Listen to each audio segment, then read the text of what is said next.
প্রতিটি জলসা সালানার কেন্দ্রবিন্দুতে লুকিয়ে থাকে এক গভীর আকাঙ্ক্ষা, প্রিয় খেলাফতের সান্নিধ্য লাভের তীব্র বাসনা। লাজরা পক্ষের জন্য এই প্রতীক্ষিত মুহূর্তটি আসে শনিবারে, যখন হজরত মির্জা মাসরুর আহমদ আয়াদুল্লাহ তালা বিন নাসরিহিল আজিজ তার বরকতময় আগমনে জলসাগাকে আলোকিত করেন। এই মুহূর্ত আসার বহু আগেই শুরু হয়ে যায় প্রস্তুতি। প্রতিটি আসন সঠিকভাবে সাজানো থেকে শুরু করে নিষ্ঠার সাথে প্রোটোকল অনুশীলন, সব প্রচেষ্টার মূলে ছিল একটি মাত্র দোয়া, যেন এই সমাবেশ খলিফাতুল মুসি আয়াদাল্লাহ তালা বিন নাসরিহিল আজিজের সান্নিধ্যের উপযুক্ত হয়। হুজুর আয়াদাল্লাহ তালা বিন নাসরিহিল আজিজের সাক্ষাতের পর সবার অন্তর আবেগ, আত্মসমালোচনা ও নতুন অঙ্গীকারে পরিপূর্ণ হয়ে ওঠে। আমরা জামাতের কয়েকজন সদস্যের সাথে এই অসাধারণ মুহূর্তটির অভিজ্ঞতা নিয়ে কথা বলেছি।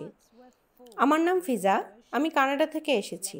এই প্রথমবারের মতো আমি যুক্তরাজ্যের জলসায় অংশ নিচ্ছি। যখন হুজুর আয়াদাল্লাহ তাআলা বিন নাসরিহিল আজিজ জলসাগাহে প্রবেশ করলেন, সত্যি বলতে আমি একটু আবেগে কেঁদে ফেলেছিলাম। আসলে এই মুহূর্তটাই দেখার জন্য আমি এসেছি, আর এটি আমার কাটানোর প্রতিটি মুহূর্ত ও ত্যাগকে সার্থক করে তুলেছে।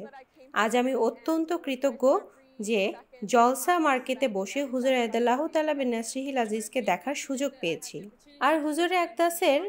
হুজুরে আকদাসের বরকতময় বাণী শোনা সবসময় এক অনন্য অভিজ্ঞতা। আমার নাম আসমা, আমি মরক্কো থেকে এসেছি, আর আমি জলসায় এসেছি হুজুরের সাথে সাক্ষাৎ করতে।